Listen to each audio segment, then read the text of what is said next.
Hi, welcome to the fourth episode of Mostly Creative Podcast. I'm Shanice. Super excited about this episode because it's about diversity in design, something that I've always wanted to talk about. So we'll be talking about my experiences, but also I have two special guests that are coming onto the podcast. So yeah, I don't want to say too much, but I'm super excited for this one. Please, if you do enjoy the episode, please like it and also subscribe to the channel. I'll be super grateful. And yeah, I hope you guys enjoy. Hi, guys.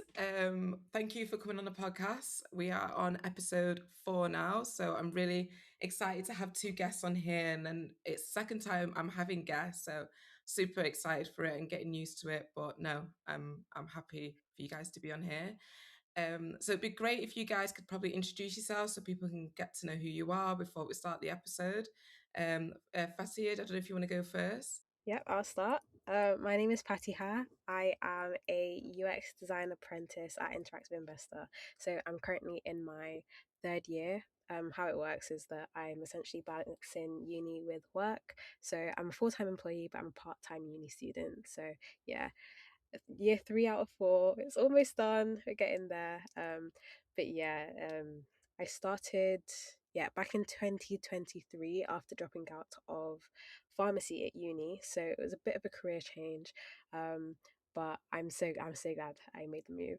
But yeah, really excited. Thank you so much for having me on, Shanice. I'm really appreciative that you're taking the time, especially because it sounds like you're very busy at the moment. And yeah, I even remember when I was in uni, it went super super quick, and I was only working retail as I was working like doing uni, so I can only imagine like working as well as studying. I can imagine it being a lot. Hi, I'm Manor. I'm an associate UX designer at Sage, and I've been there just a year this week. Actually, I joined on the 7th of July last year. Um, so yeah, this is my second role since I've graduated. My first role was at a smaller like consultancy where we used to do had more engagements within the public sector. But now I'm working as an in-house designer. And yeah, that's that's me. Yeah, and it's nice to be on the podcast, Shanice. Thank you. No, just to confirm, do you both man met? Was it man met? You? Yes. Yeah. We actually met. Yeah, sorry, we actually met at I think was it Nat? No, it wasn't Nat. I think it was a yes, it was an NUX, and we were so excited to like because we were both at uni at the same time. So yeah, that was really fun. That's kind of how we met. Ah, interesting. Yeah, it's funny because it's like you said, you both same uni, but it's like how you guys maybe not have crossed paths, but then cross paths at an event. It's actually like quite nice. And I think a lot of these events, a lot of students go to, and it's a shame because I remember when I was at uni, I didn't have like a lot of that. There wasn't necessarily like a UX community. Mm. Um, so yeah, and I think it's like the best place to meet new people in industry, especially when you're coming out of uni or in uni. It's like kind of networking and getting to know people who have already had like a few years behind them and stuff. And I even find myself doing that, even though I'm a good few years in. I'm like, I say it, but sometimes when I talk about how many years I've been in industry, I'm like, I'm making myself sound so old. It's like, maybe I shouldn't like reveal how many years I've been in industry, but yeah, it's how you feel, I guess. Um, but yeah, thank you for introducing yourselves. And I feel like that leads on to like my first question. So, when you started your career in design, what surprised you the most in industry? Manoj, I don't know if you want to go first. Yeah. So it directly relates to the topic of this episode, which was the lack of diversity. And I think as well that's probably why me and Fatia gravitated towards each other, because most of the times whenever we'd meet at networking events, we'd be the only people that look like each other, or The conventional kind of Yes. yeah, regular.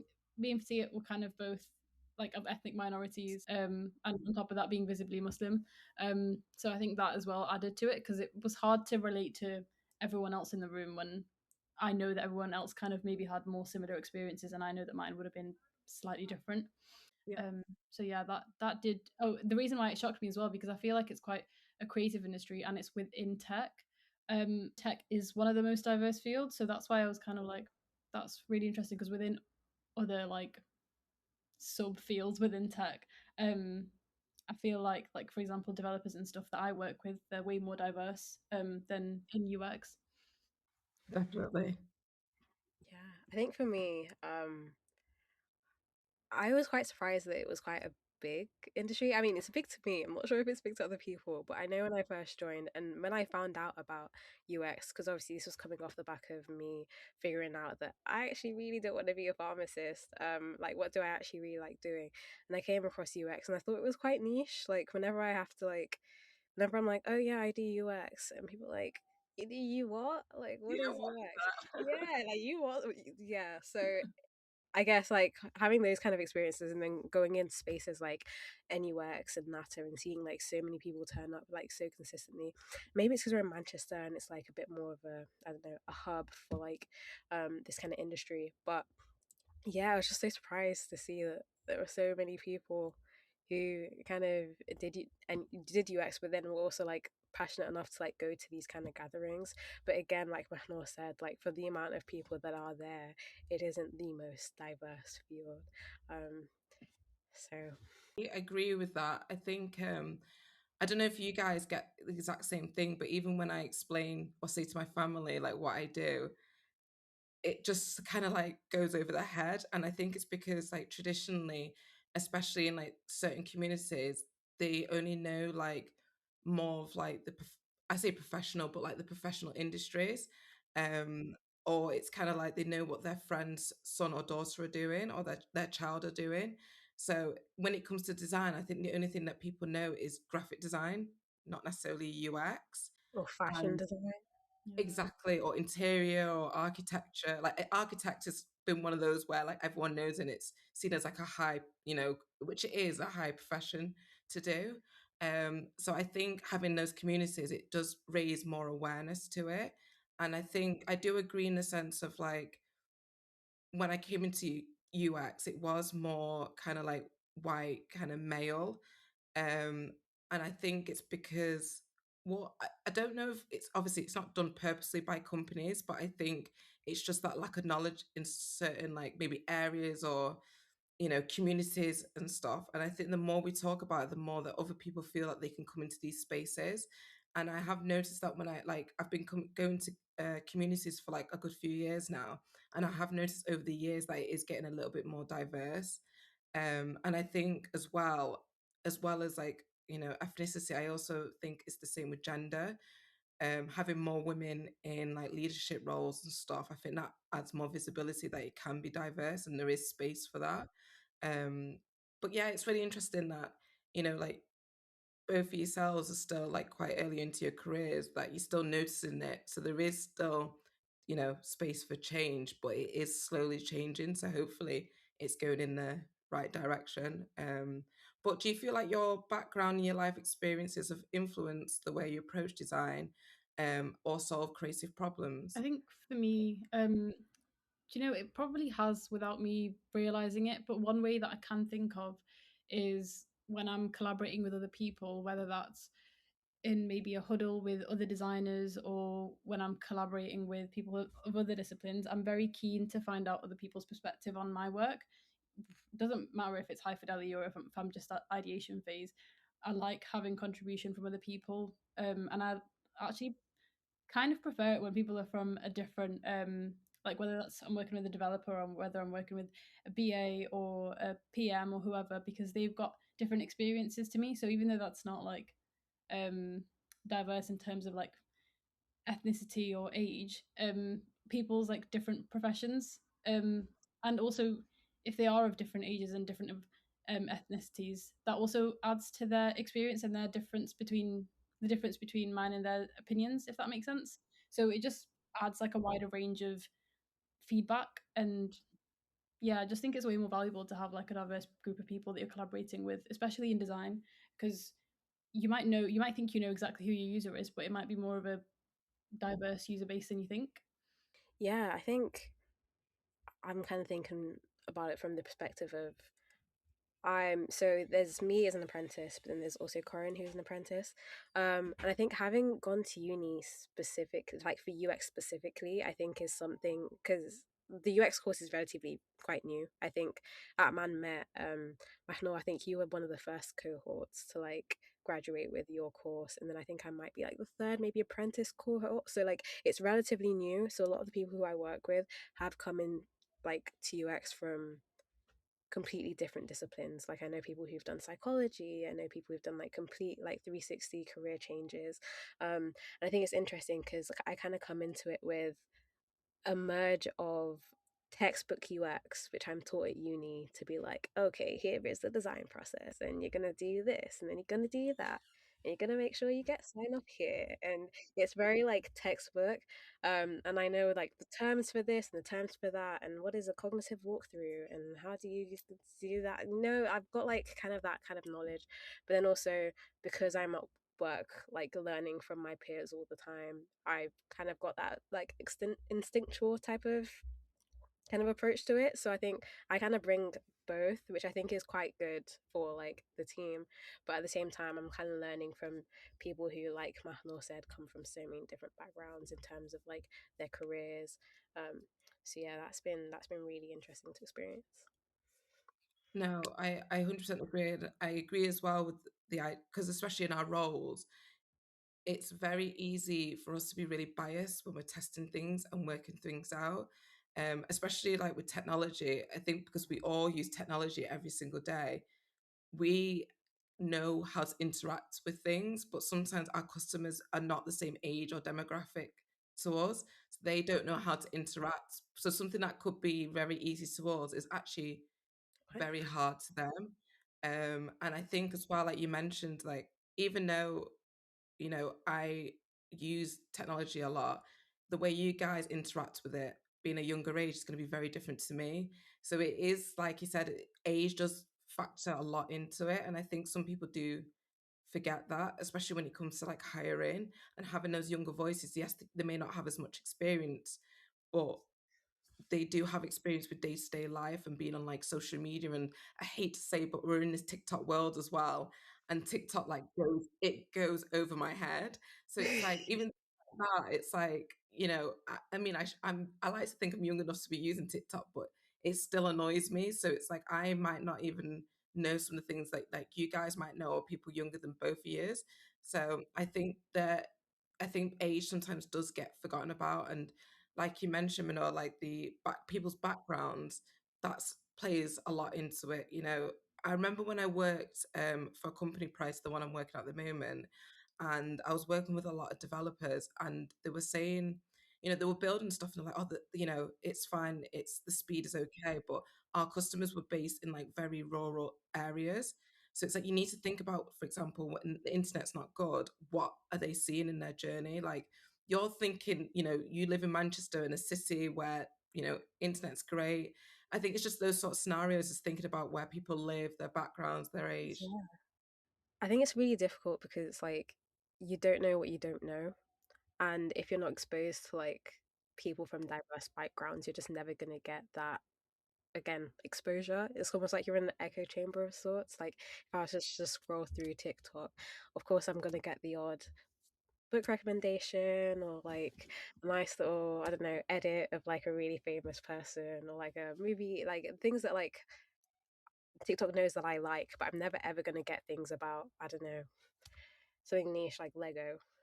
I'm never gonna. Do you get what I mean? Okay, maybe Lego is niche. But I'm never gonna be exposed to things that I You're not I'm not interacting. into exactly. Whereas if I had a friend who Into Lego. loves Lego, yeah, and all of a sudden now I'm an expert on the world of Lego because my friend is always talking to me about Lego. So it just kind of like widens the net a little bit, I guess. Like the more kind of different people you know, the more you're just gonna know about the world in general, which I think helps us so much with our jobs. To like make sure that we're like accounting for everybody, and I think yeah, it's like we're quite big at work and in general about accessibility, and I think that's the completely other like kind of aspect of diversity that I think is really so important. And I think to be able to, again, we don't really think about like different accessibility needs if you're not somebody of that need, it's not really going to be something at the forefront of your brain, whereas somebody with a specific accessibility need is going to be thinking about that all the time because it's a barrier that they need to face constantly. So again, knowing, having knowledge, not just having knowledge, but how are we going to get that knowledge? Through exposure of other people, which is why diversity is so important, I'd say. But yeah. No, 100%. And you mentioned about, neurodiversity. That's one thing like I like talk about a lot, being neurodiverse myself. And like with my dyslexia, a lot of things that I struggle with is like if I get overwhelmed with a lot of copy and text, or if steps aren't clear to me, or it's not in bite-sized chunks, I get really overwhelmed and then I just can't read things properly. So it's like that's my biggest thing is like people think when you're looking at accessibility, it's for people who, I don't know, may have like a physical, something that they're struggling with every single day, but it's not that. And I feel like, you know, just making it accessible for everybody, making it as easy as possible is very important. Yeah, it's so broad.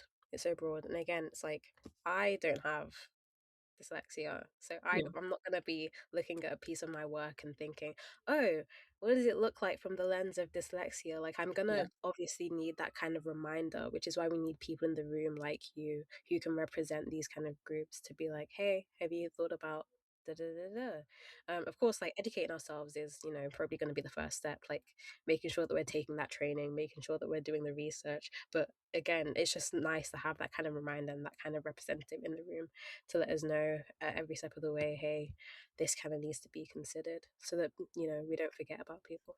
Yeah, it definitely goes back to your point as well, Fatia, where you were saying earlier how you've got that textbook knowledge of UX, but then you've also got this other side of having the experience and living the experience. And I think it's the same for accessibility, where you can learn the facts about an accessible need, um, but then learning about someone's lived experience is completely different. And that's why, again, having those people and having diversity within accessibility, if that makes sense, is equally important. Yeah. I think, especially in research, I don't think any of us are like researchers, but like in the industry, like ensuring that we're researching with people of different demographics.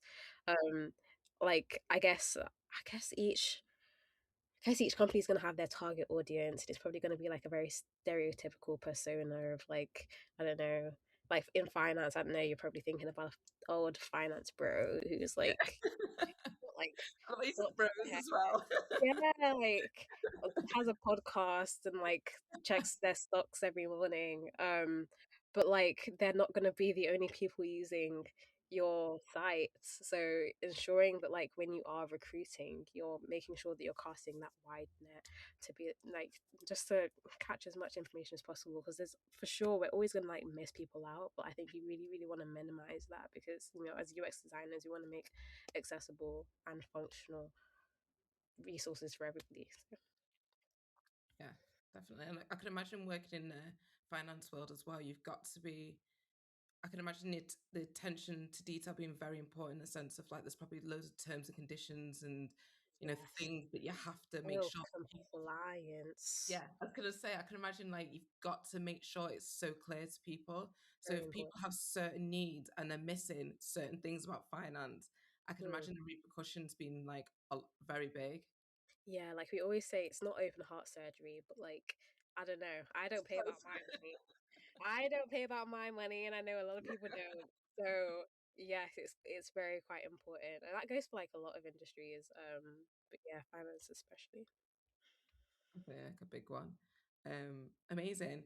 Do you feel like any people in like your teams or past experience have helped you, with making you feel like you're more belonged within the team?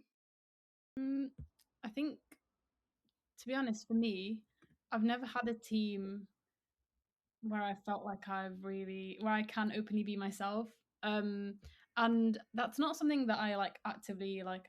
I'm not actively holding back. It's just something that happens naturally. I feel like I'm less able to say what I want to say, or I have this fear of like sounding stupid. But I have found that when I've worked with someone that maybe looks like me or is a similar age group to me, I find that I'm just instantly slightly more comfortable. Your guard comes down. I've had that. Yeah, exactly. And then I've only noticed that recently because I've only recently worked a lot with someone that is of a similar ethnic background to myself and is a similar age group to myself. And I thought I could never be like this at work, but I'm really like Yeah, open and I'm not afraid of saying things that I would typically think is going to make me sound stupid. yeah, Um, and yeah, it's really, I feel like generally people do say that come across quite confident, but in situations where I'm the only person that looks like me in a room, it yeah. instantly just makes it hard. I feel like I stumble on my words. I feel like I'm second guessing everything that comes to mind. Um, but yeah, that's my experience. It's unfortunate though because my teams have always been like really nice and welcoming. I've never felt like I've been treated differently. But um, yeah, that's just how I feel whenever I'm in a room like that. It kind of reminds me of like a lot of the advice that I was getting when I was like looking for my apprenticeship, which is making sure that you're interviewing the interviewer, if that makes sense. Like you're interviewing your employer, like making sure that they're like a right fit for you and like your culture as well as like you fitting in their culture. Yeah, I think I got quite lucky with where I work. Yeah. In terms of it, I'd say it's quite diverse. Yeah, it's diverse racially. It's diverse religiously. I think maybe age wise. I sometimes do feel like I am like the youngest in the room, which I guess leads to all sorts of stuff like imposter syndrome, Yes. um, which I might actually get into a little bit later. But yeah, no, I think again I got lucky with like the work culture. Like I think they're really, really good for like respecting especially my religious needs. Like I'm visibly Muslim, and making sure that I, can take out time in the workday for like prayer. There's a prayer room allocated in the office. I never really feel pressured to like go out for drinks. Like we started something called Quiz and Crisps, which is really cute for people who don't want to like socialize by drinking. Like, let's just get Yeah. some Walker's crisps and some Pom Bears and answer some trivia questions that nobody's heard of.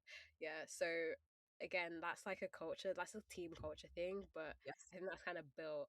You kind of have to have I don't know. It's like what comes first, chicken or the egg? Like, do you need to have a diverse team first, or do you have to like kind of set that up internally to kind of, I want to say lure, but like to entice to bring in like people of different like people of different colors and like ages and needs and so on and so forth. Because yeah, again, it links back to, would you join a company where you knew that you were going to be joining those rooms and you're going to be the only person in the room? Probably not. I mean, I guess it depends on like the kind of affordances you have. Some people don't really Yeah. have a choice, they just need a job. Yeah. But like where we can, it's like you kind of got to like think about those in terms of team culture if you want to have people of different like diverse backgrounds join your workplace. So Yeah. And I feel like you both made some really good points I actually want to touch on. So I agree with the, letting your guard down a little bit. And I think um I felt as I've got older that it's only like now that I've started to be more like myself. And I think it's not even just the workplace, like it's also like for my own experience, it's also school because of like where I've grown up and like the area I've grown up in and like my friends and stuff. It's like I wasn't necessarily seeing as many people who look like me or friends around me that look like me, just purely because of where I've grown up and the area I've grown up in. And then I feel like I kind of that followed me through my work experience. So I was still working. I was working as hard as I always been. Like I've always been hard at working, but I still felt like I had to go that extra mile just to prove a point. And I don't think that's necessarily because they expected me to do that, but naturally I felt like I had to make sure that I was going above and beyond just to prove that I'm worthy of being there, which is a sad feeling to feel, but that's just how it is. And I think, especially when you're the only person who looks like yourself in that room, you have to fight a little bit more to like for your voice to be heard. yeah. And that's something I think I struggled with like through my 20s. And it's only now where I'm getting more confident with it. Doesn't mean that I should have to force my way through, but sadly, I think sometimes you do have to do that. And I think it's because there's not as many of us in the industry. So it's like you have to make sure you're being heard.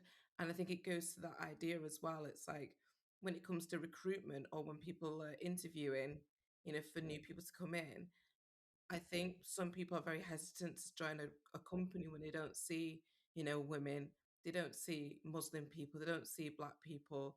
They're very hesitant to join that job. But then it's like it takes that one or two people to get the job to then Mm, make more people to want to join them. So it is kind of hard 'cause it's like I guess that's why I know some people are against it, but when you do applications, it asks for your gender, your sexual orientation, your ethnicity. And I think it's because people are trying to, get more people in who are more diverse. Um, but yeah, it's a sad thing, especially when you're younger. But I guess this is why we have conversations like this to let people know that, there is companies that are more diverse and they do exist just to get people, to apply for these jobs. Yeah. But then I think equally as well, like when you're in a company like where you are maybe one of the first people that have been hired there that looks like, they come from an ethnic minority or visibly a different religion or Yeah. anything different than everyone else. Sometimes I have in the past, it kind of makes me question my ability a little bit, just not because I think that that is actually. Is this what you were going to speak about during imposter syndrome, Thea? Okay.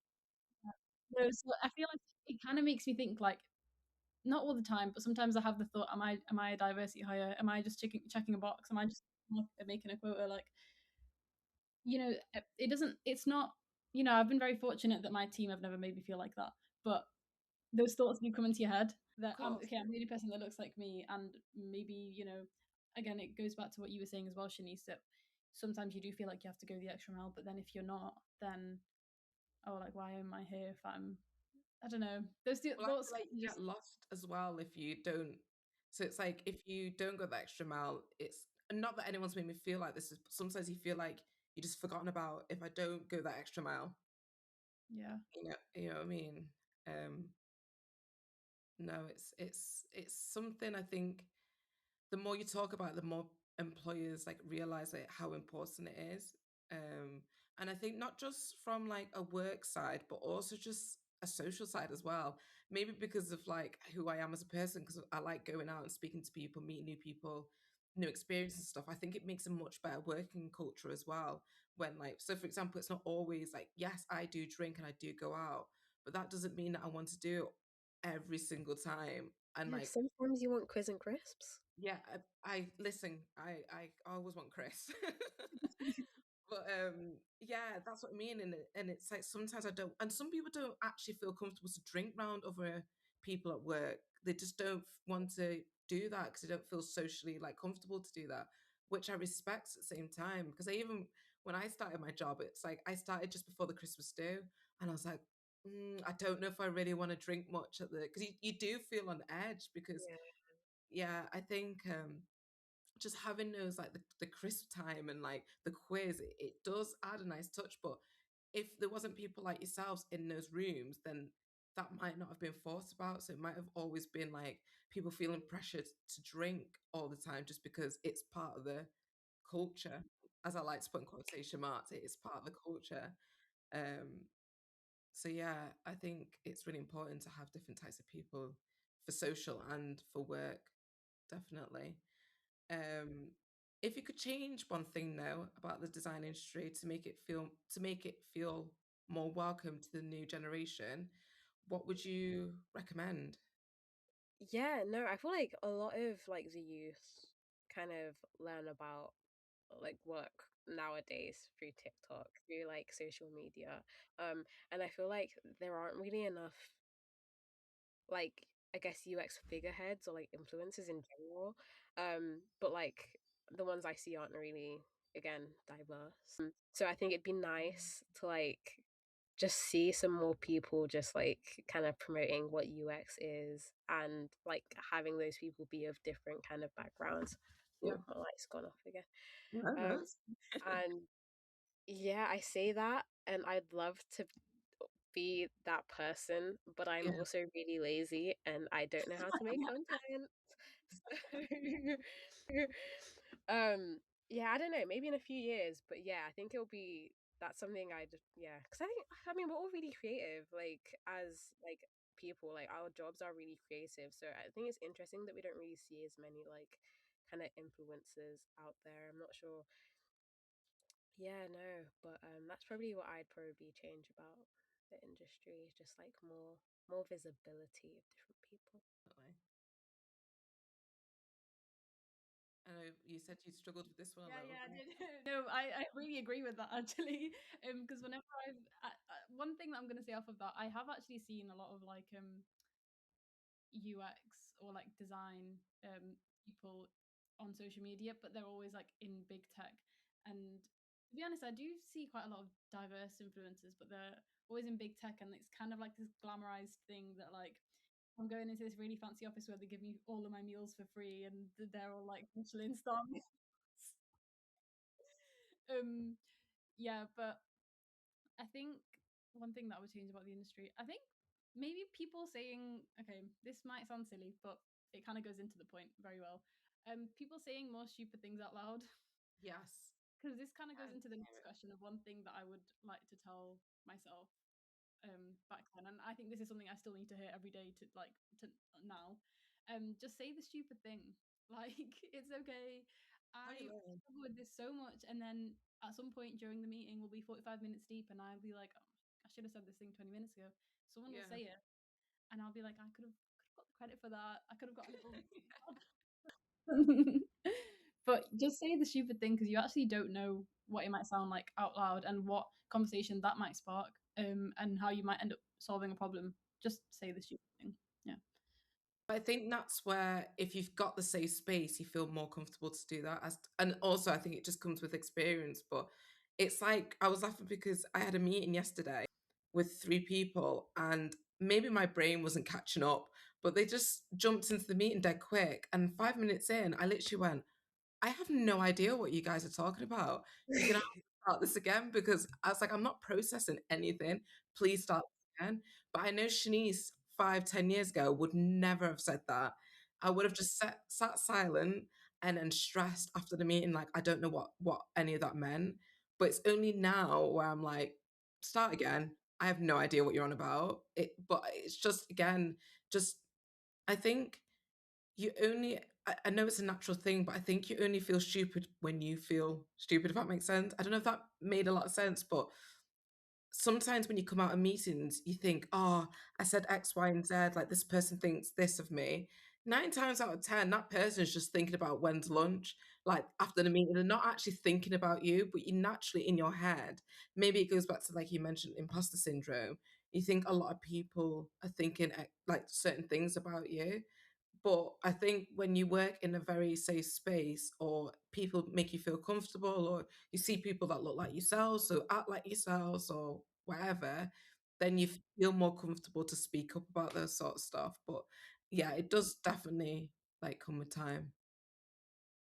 Yeah. No, 100%. 100%. I think as well, like you said, when you're in a room with more people that you can relate to, then it is way easier to just say whatever's on your mind and then have those conversations and have more meaningful conversations. But yeah. 100%.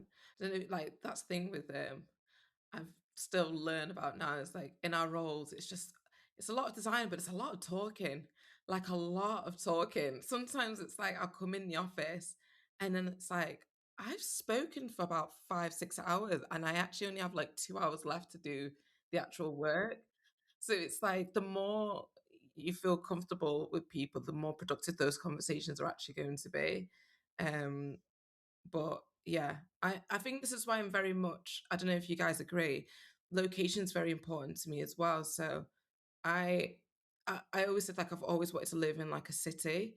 And I think it's because of that diversity where like I'm seeing different types of people, like I've met people who have, traveled and moved, migrated here and are not English and just meeting people from different walks of life.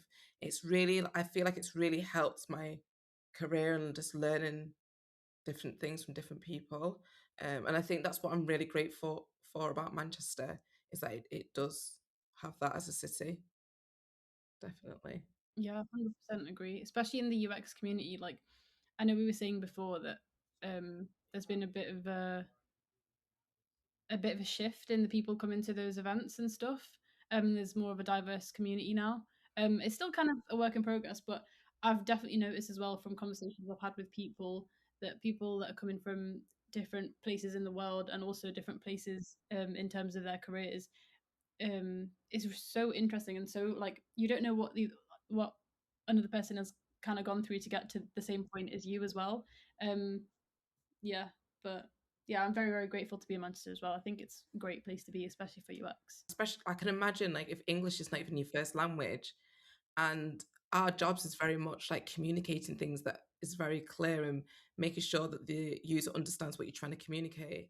So that's a language in itself, never mind, actually speaking English. So I can imagine it could be even more difficult for people in those roles where they can speak English, but it's not necessarily their first language. Um, And it doesn't make them any less like good at their jobs in terms of no, like no, design aspect or the research aspect. It's just like another barrier that they've got to kind of overcome. But yeah. And make the workplace comfortable for them to overcome that and to learn more stuff, definitely. um it's a very good point. You mentioned a bit of the last question there about your younger self. So if you was to give yourself some advice as a younger designer, I mean, you're both still young designers, but as a younger designer, what advice would you give yourself, sorry? I mean, I already covered mine, but yeah, basically speak up a bit more and don't be afraid of saying or sounding stupid. Yeah. Mhm. Yeah, I say these two phrases a lot, but the first one is everyone and their mom has imposter syndrome. Like everyone has it. And I think we've all talked about ours, and I think a lot of people might be sitting here like thinking about theirs. Everybody has it. Special. You're not special. Everybody faces it, but then it makes you think, okay, if everyone's going through imposter syndrome, then who is the imposter? Yeah. It can't be you if everyone's the imposter. So yeah, I guess that leads me on to fake it till you make it.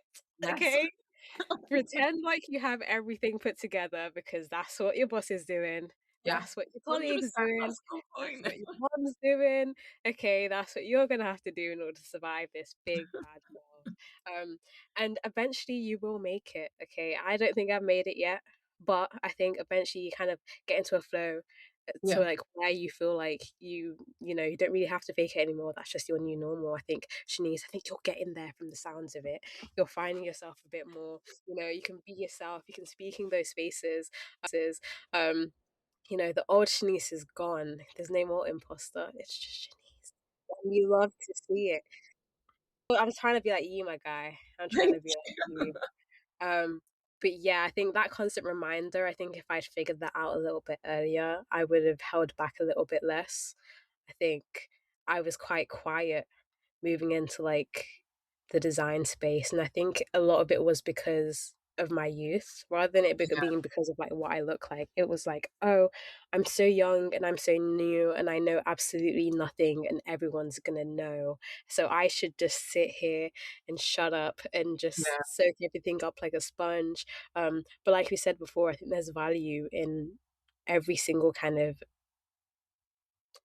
perspective, if that Yeah. makes sense. Like you not know me not understanding financial terms is value in itself because now I can spot where things are confusing. Yeah. If it's confusing for me, it's confusing to the user. Like you know all the terms and you have like all the experience, which is great, but does the user? I don't. So I'm gonna flag that and I'm gonna be like, actually, what does that abbreviation mean and why are we using it in customer facing, you Yeah. know, comms? And then there, I don't have that much knowledge, but I've still brought value. So I think figuring that out earlier probably would have helped me with my confidence a little bit more in Yeah. like speaking up in those big meetings. So yeah, that's something I would advise everyone. To be fair, no matter what industry you're in, imposter syndrome will get you, but you just have to get over it by faking it till you make it. Yeah, I 100% agree with faking it till you make it. And I agree with the knowledge base because so the industry I'm in at the moment is the automotive industry, and I know nothing about like nothing about cars. So I remember being in like one of my first meetings, everyone was using these abbreviations and talking about stuff. And I'm like, hold up, like everyone start again. The only one I knew was EV, which is electric vehicle. That was as far as my knowledge went. So when you said Glad you that, explained it because I would have been scratching my head. Like, okay. I like those things where like, you know, there's only a small part of the business where it's consumers. So like if I were to sell my car, but it's like those people don't understand. Like on one of the flows, we use like the term instrument cluster, and I had to design something. Exactly. I was like, what is an instrument cluster? And it's literally, oh gosh, am I gonna get this right? It's basically where your steering wheel is, like behind there, like kind of like your dashboard. Okay, I see. I would not have known that. Yeah, Wouldn't no. and I had to design something with like warning lights. And then I actually messaged my boss and I was like, I've Googled it, but can you just confirm that I've got these warning lights right? Because when a warning light comes on my car, I call my stepdad. I don't figure out what it is. Like I just call him up. So stuff like that. That's the thing. It's like making sure because I'm a user who doesn't know all these things. There could be another Shanice on the other side of their phone or like laptop that don't know these things. It's just making it very clear. I've So, just outed myself there, like how slow I can be with like my vehicle. it's It's okay. okay. It's the same at my work. I feel like we have every now and again they'll be like, okay, everyone, here's a big meeting. There's this new abbreviation, and actually we use the same abbreviation for something else, but you just have to know when we mean this thing instead.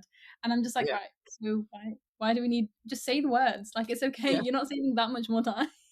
It's the corporate belonging. You yes. just have to be corporate. Or I can't wait for the day I'll make up an abbreviation. I feel like then I'll have really made it. oh, when it gets to our generation, oh yeah. Oh, we're gonna have yo. It's already started. Because what the heck is Hibbity Sigma? I don't know, but I just know it's gonna be part of corporate jargon in like 10 years. Give it 10 years, and then I'm gonna be there like, okay, what are they saying? Yeah. Youth are really gonna bring it with the abbreviations. I can tell.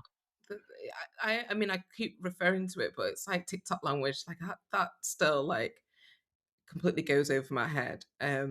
But one thing that's just popped into my head, I've not put it as a question, just slipping one more thing in there.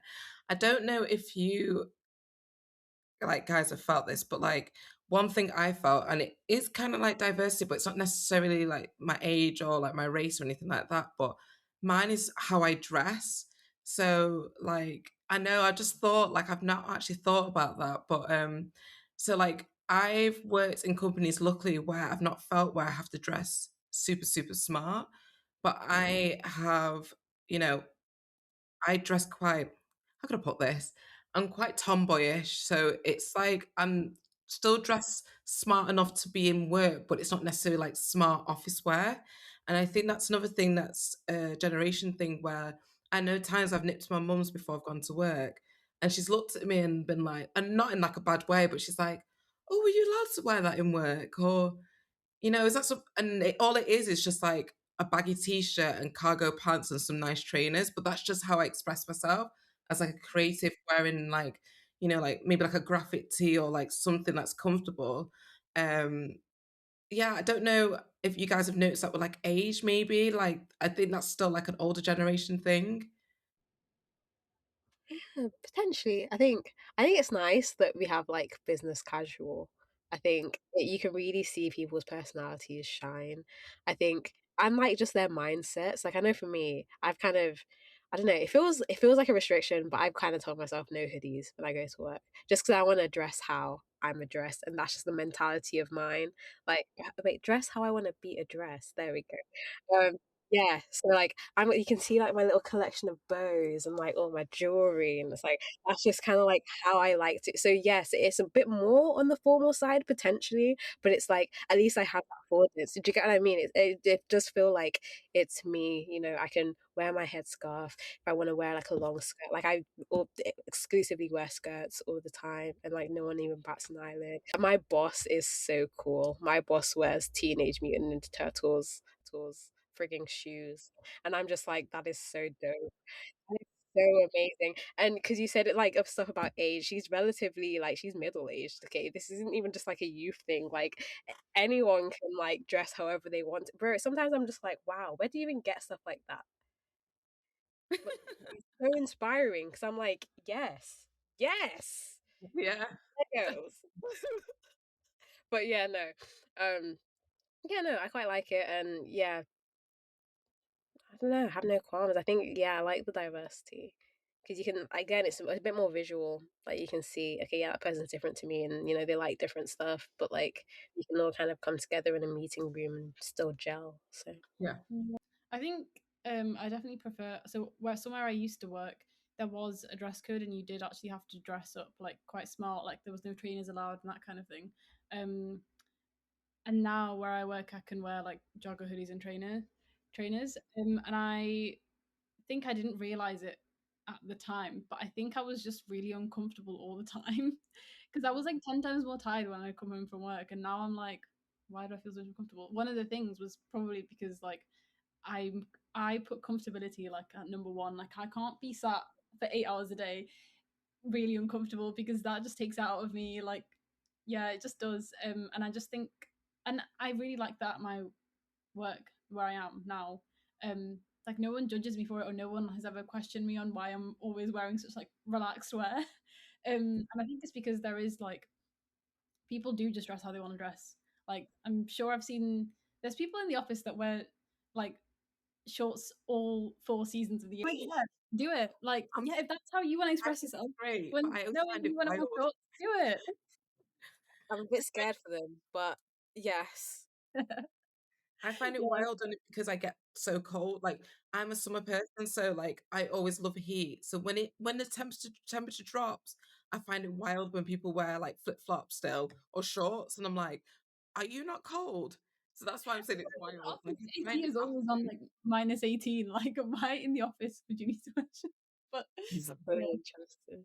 I think it goes back to like both you said like both completely different styles, but it allows you like that freedom. You can have that creative freedom. And like if you guys work together in the same room, it's like you're there to do like the same job, but it's that diversity again of like different types of people and having that freedom to dress. Because I'm exactly the same. So like I maybe it's a neurodiverse thing, but if I don't feel comfortable with what and not necessarily comfort as in like joggers and hoodie, but comfortable in my own skin in terms of what I'm wearing, then I can't really like concentrate. So like another thing for me, like even though I wear it on the weekends when I'm going out and stuff, I don't tend to wear like makeup during the week. And it's not because I've got anything against it. Like I think people look great with makeup, but I don't feel comfortable with it on my face. So that then clouds how I think when I'm working. So it's just little things like that. It's like if you're feeling like, because I know in a lot of like corporate businesses, a lot of women do feel like they've got to wear make. If you love it, great, wear your makeup, girl. But if you don't feel comfortable, a lot of women have to wear like a full face of makeup, heels, like a bodycon sort of like mid dress. Not again, they might not feel comfortable in it, but luckily in like a lot of like tech or creative industries, you don't have to do that, which is one thing I feel very comfortable, like appreciative of. yeah, that's actually a really good point. I'd never thought about like. I mean, I kind of have because as well, like I feel like as a visibly Muslim woman, I do have to dress on the more modest side. Yeah, When it gets to summer, sometimes it can be a bit harder, but sometimes I am a bit like, oh, like if I wear some, I don't know. Sometimes I do think like, are people going to question me because it's so hot and I'm wearing long sleeves, for example. I've yeah, never thought about that in the way of like diversity, like people dressing in such different ways. So yeah. yeah, I think that's a point that I think gets missed. So, yeah. Definitely. And even when you mentioned about the long sleeve, it's like that wouldn't cross my mind to like question you, like, are you hot or why are you wearing that or anything like that? Because I can visibly see that you're wearing that for religious reasons. But not everyone's educated on that, though. That's the thing. Yeah, exactly. Yeah. Um, but again, that's why you have the conversations and you hire different types of people. But no, I think we've covered like really good points, and you both have been like I've really enjoyed speaking to you both. Like you've both been amazing, and I think Likewise. thank you. I It's think been great to speaking be to on. Yeah. thank you. don't like say it too much because I'd be like a couple of weeks time, be like, hey, should we do another episode again? Don't threaten me with a good time. I'd love to. I'll be back anytime. But no, it's been amazing, and you both have covered like really good stuff, and I think it's great getting like your perspective. And I think even though we align on some things, I think certain like your experience is completely different to mine. So it's great to have both of you on there. So yeah, so I'm really grateful. Thank you.